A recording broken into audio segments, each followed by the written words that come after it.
The Good News reading from today comes from Mark chapter 10, verses 32 through 52. They were on the road going to Jerusalem, and Jesus was walking ahead of them. They were amazed, and those who followed were afraid. He took the 12 aside again and began to tell them what was to happen to him, saying, "See, we are going up to Jerusalem, and the Son of Man will be handed over to the chief priests and the scribes, and they will condemn him to death. Then they will hand him over to the Gentiles. They will mock him and spit upon him and flog him and kill him. And after 3 days he will rise again."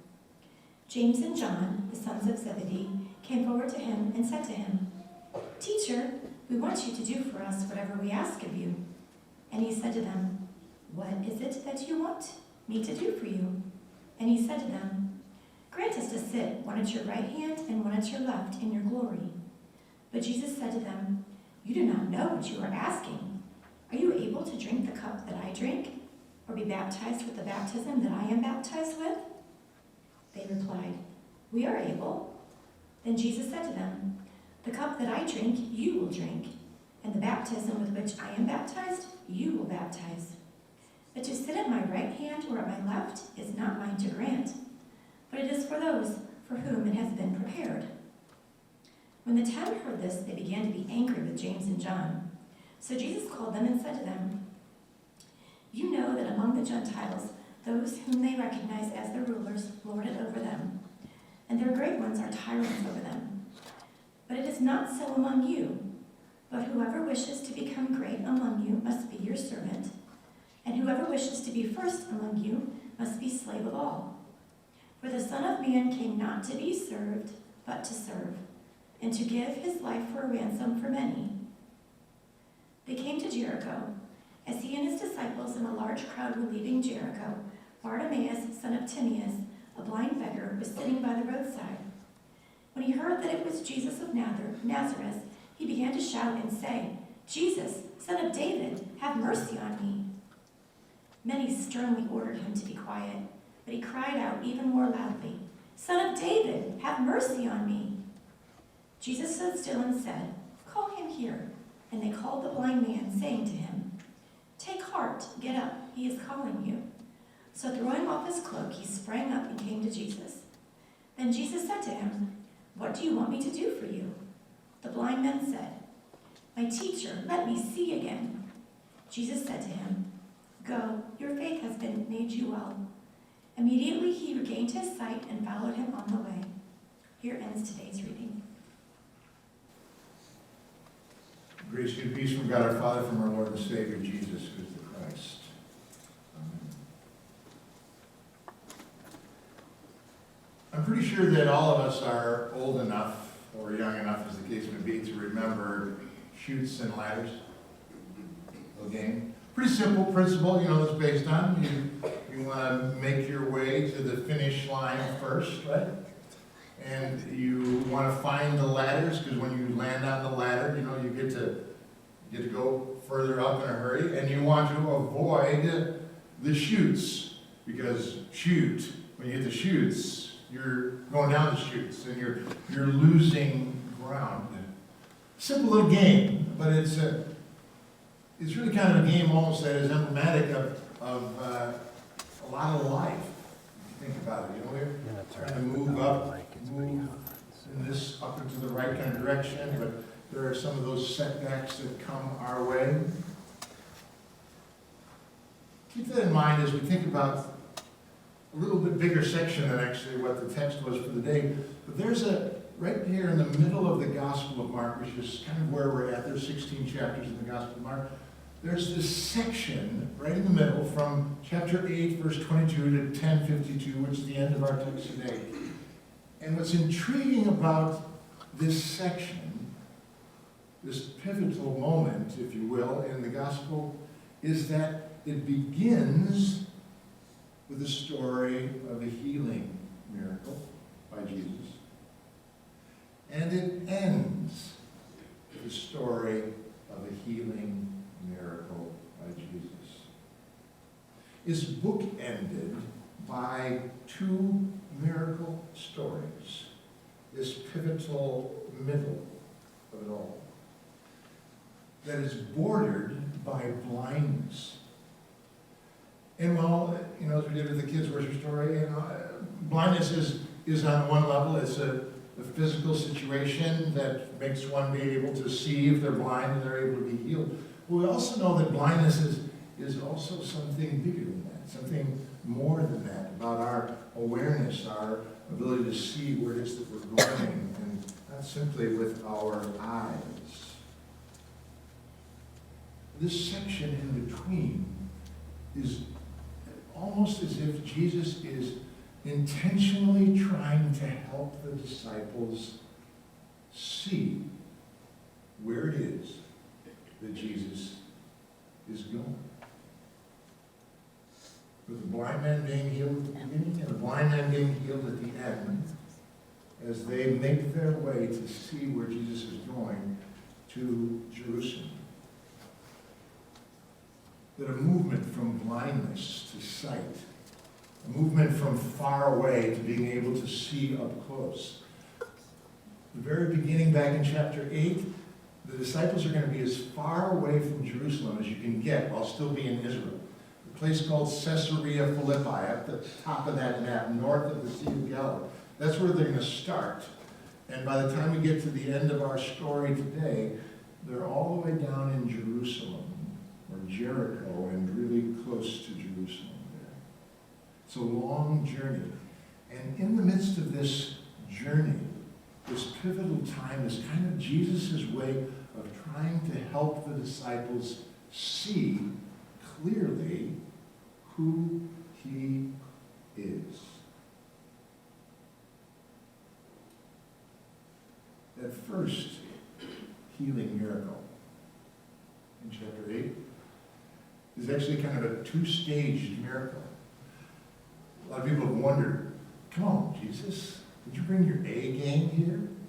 Because he comes up to this guy who's a blind man, and he brings some healing to the guy, and he says, how's it going? How can you see? He said, no, I see people, but they look like trees. Blurry.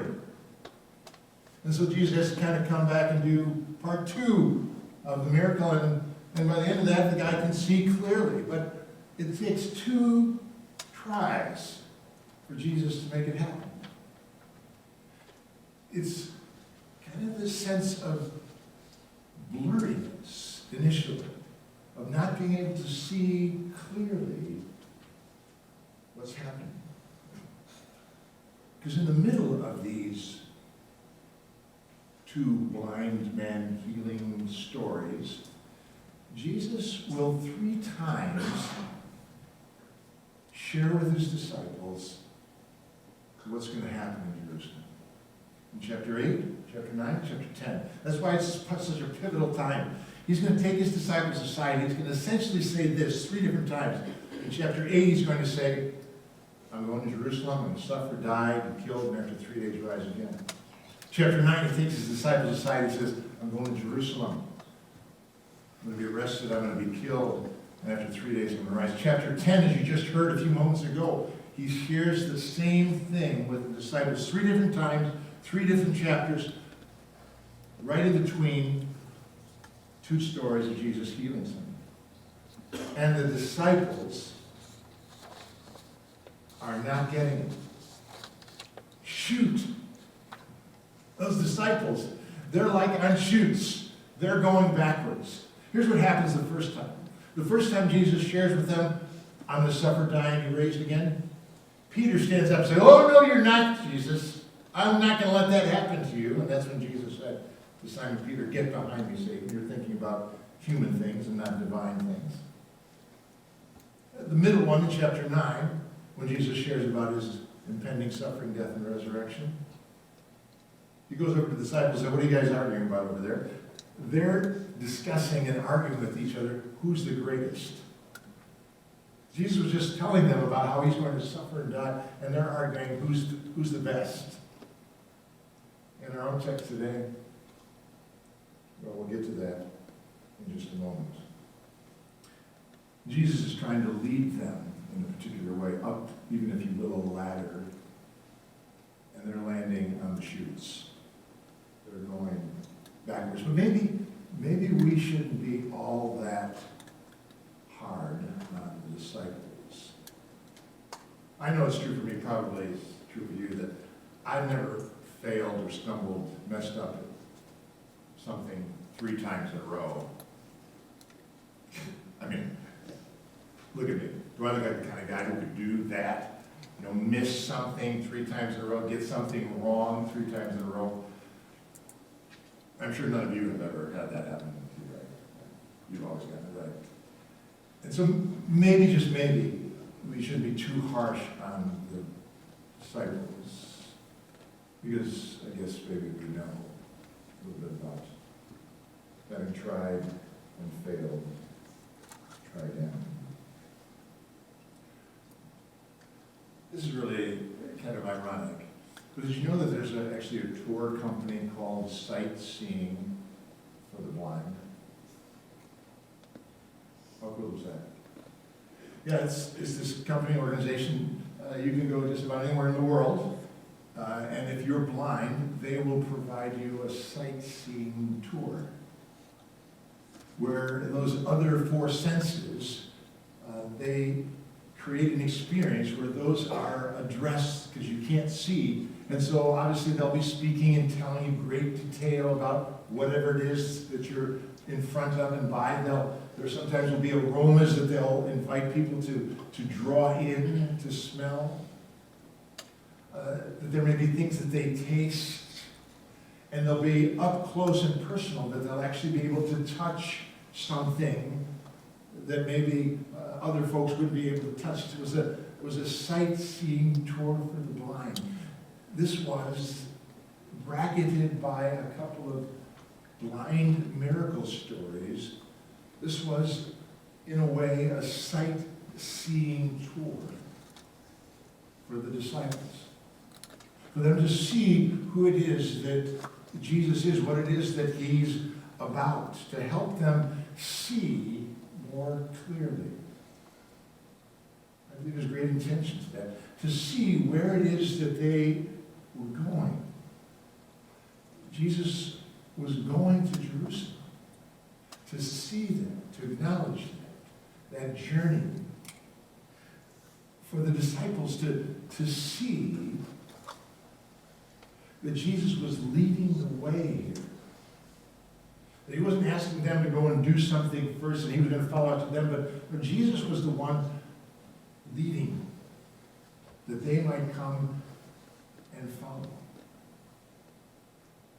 That Jesus wanted them to see, he wanted them to see so badly that by the time he gets to the 3rd passion prediction, which is what we just read a little bit ago about what was going to happen, Jesus, in this occasion, uses 40 words, at least in the Greek language, to spell out the details, to clarify that for the disciples so they might see it. And so we read this extensive things. You are going to Jerusalem. The Son of Man is going to be handed over. He's going to be condemned to death by the religious communities as well as the Gentiles. And how they're going to kill him. They're going to spit upon him. They're going to mock. See the detail of that? Jesus is bringing greater detail because he's trying for the disciples to be able to see.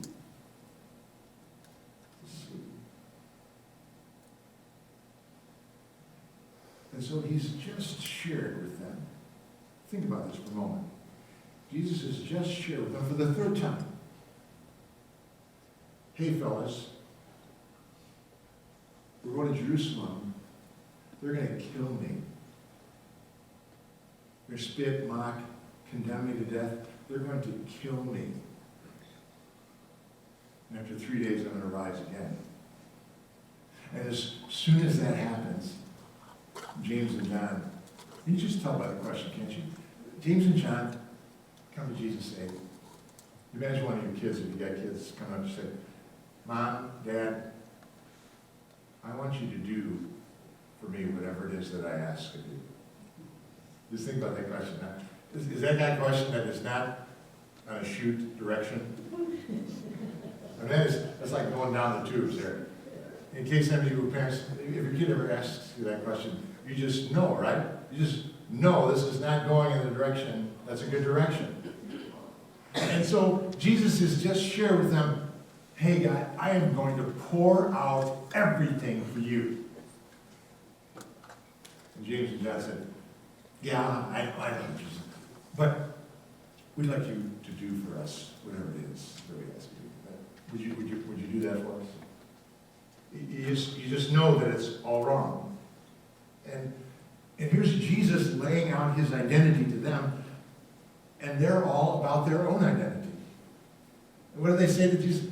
Jesus, we'd like the best seats in the house. Want your right, want your left. I went to the OG girls game in Lexington last night, and I went with somebody who wanted to get there like 10 hours before the game. You know, with all the other OG fans that were there 10 hours before the game. And we got in there so early that I got front row seats across from the scorer's table at mid-court, right there, floor level.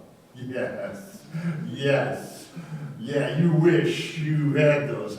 I had those. And unfortunately, one of the referees would always stand there when I was trying to watch the game, so I had to have him move a little bit to the left so I could get a good visual. But outside of that, they were perfect seats. I mean, who doesn't want that, right? We want the loge box, right? We want to get the best seats we can possibly get. We can relate to James and John, who said, I don't care about, you dying, Jesus, you being raised from the dead. What we really want to know is, can we have the best seats? We'd like to sit here and here, on your left and on your right.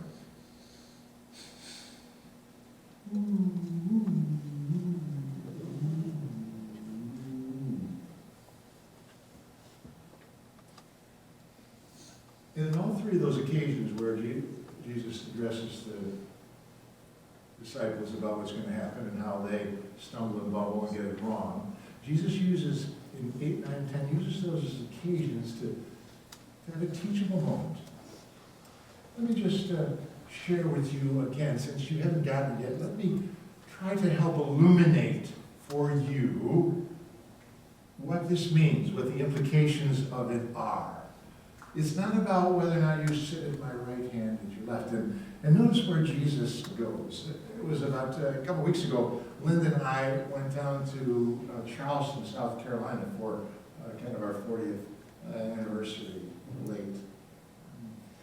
And we learned so many things about Charleston, South Carolina. The port there, that city. One of the things we learned that more slaves came into the United States through Charleston, South Carolina than any other place. Millions of people were brought into the U.S. there. It was one of the wealthiest cities, if not the wealthiest city in the world. There. The ratio of slaves to plantation owners, residents of South Carolina, were about 14 slaves to 1 population. We went to the old Slave Mart Museum, a sobering place to hear stories, right on the very location where back in the day, millions of slaves were bought and sold in this market for human beings. I say that because Jesus takes this occasion when the disciples are saying, Jesus, we'd like to sit here and here. We'd like to be in these places of honor here and here. And Jesus does a whole bit of reversal of fortune. We also learned that the Emancipation Proclamation, it didn't just turn everything around on a dime, but here's what Jesus says. You want to be great? You want to be great? And you want to be a servant? One of the interesting things about the Greek language is that there's only actually one word, and it's the same word for servant and slave. In the Greek, it's the word doulos, like D-O-U-L-O-S, the English translation. But sometimes it's translated servant, other times it's translated slave. It's the same word. And here Jesus uses that word, great. You want to be great, you must be your servant. You first among you must be slave of all. In his own way, Jesus is saying that you want to come after me, let me help you see what it is that it's about. And it's about how it is that you and I might be a servant, how it is that you and I might be set free ourselves, but to be then a servant to others, and even a slave. I know some of you have been to Jerusalem, the Holy Land. I've been there. You go down to Jericho, where this story of the blind man happens. You can find this plaque there. Jericho is the lowest city in the world. It's just a stone's throw from the Dead Sea, which is the lowest place. 1,300 feet below sea level. That's where this is unfolding. You talk about chutes and ladders. It doesn't get any lower than this. For Jesus to say to his disciples, hey, I am going to die. I'm giving up my whole life for my love for you. And they say, yeah, but Jesus, can we sit here and hear?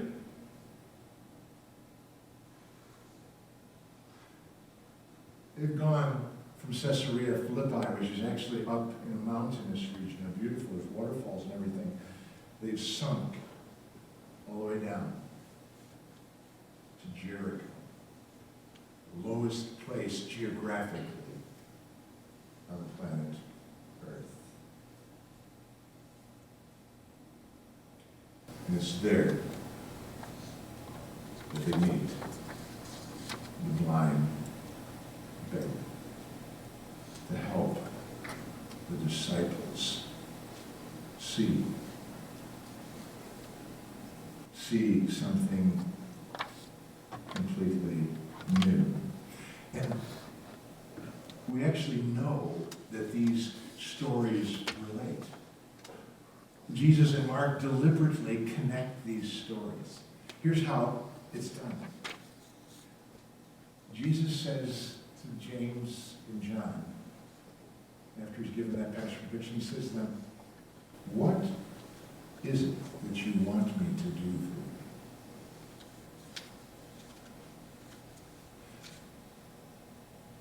Jesus says, James and John. And what does Jesus say to the blind man? What is it that you want me to do for you? He didn't have to say that. For goodness sakes, the guy was a blind beggar. Of course he knows what he wants him to do for you, but he said it so that we might see how these stories and circumstances are linked together in a profound way. Because James and John, they wanted the best seats in the house. They wanted to sit down. And when Jesus spoke to the blind beggar, he sprang up. He was unencumbered by whatever it was. Like Grady here, was a little bit tenuous about walking. He throws off his cloak and sprang up, and he came to Jesus. The contrast of it all, of how the disciples were not seeing, and how even this blind man was. They wanted to sit at the right and the left. And Jesus said, no, can't do. Not going to happen. It's not what I'm about. I didn't come so that you could have the best seats looking down from above upon everybody else. That's what he said to James and John. On the other hand, the blind man asked for mercy. Jesus says, you bet. Can do. That's what I came to do, was to extend mercy. And so this man, having heard those words, Jesus says, your faith has made you well. And immediately he got up. And one more subtle nuance of it all. I know you haven't read that story today, probably, but that first blind man, who the first time through was just blurry, and then he could see, Jesus sent him home. This one, he allows him to come and follow, for him to see.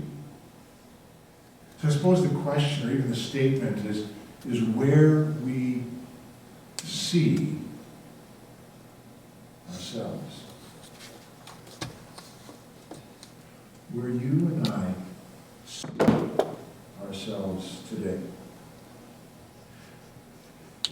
For you and I to see ourselves always focused on Jerusalem. No, not about the city, but about everything that was going to unfold there. That's what we're about. That there would not be a day that we are not reminded of what is the good news. And the good news is simply this: Jesus' suffering, death, and resurrection. Where we see ourselves is always focused on. That where we see ourselves is that we can spot the spots, if you will. The spotting of our spots, of our blemishes.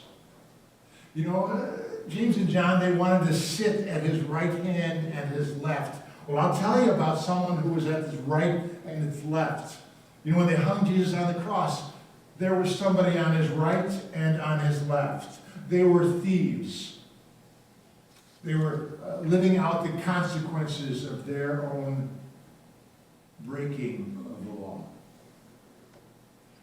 That we would always be spotting our spots, our need of forgiveness. That, yeah, we are on the right and on the left, but it's there and not up there in some throne. That we'd see ourselves there. Because, shoot, I know a lot about chutes. I know some things about a ladder, but I'm well acquainted with the chutes. And I know, to a certain degree, and I think all of us hopefully do, that we see that's where we reside. That's where we're in need of forgiveness. That we would see ourselves identifying with service. Not holding it off at arm's length and saying, well, that's somebody else to do, who doesn't like to be served at a restaurant? And so we like that, we appreciate that sort of thing, but that Jesus comes that we might embrace, that we would see ourselves as servants, helping those in need in whatever way we can. So he says, if you want to be great, be a servant. When we first be a slave of all. Jesus was the one who came and said, I didn't come that I might be served, but to serve. That we would see ourselves observing our need for mercy. Did you hear Bartimaeus? Not once, but twice. He said, Jesus, Son of David, have mercy on me. And you and I would see ourselves knowing our great need for mercy. And that's what Jesus brings. And finally, that we would recognize for ourselves all that it takes. And here's all that it takes. This. Faith. Faith in what Jesus has done for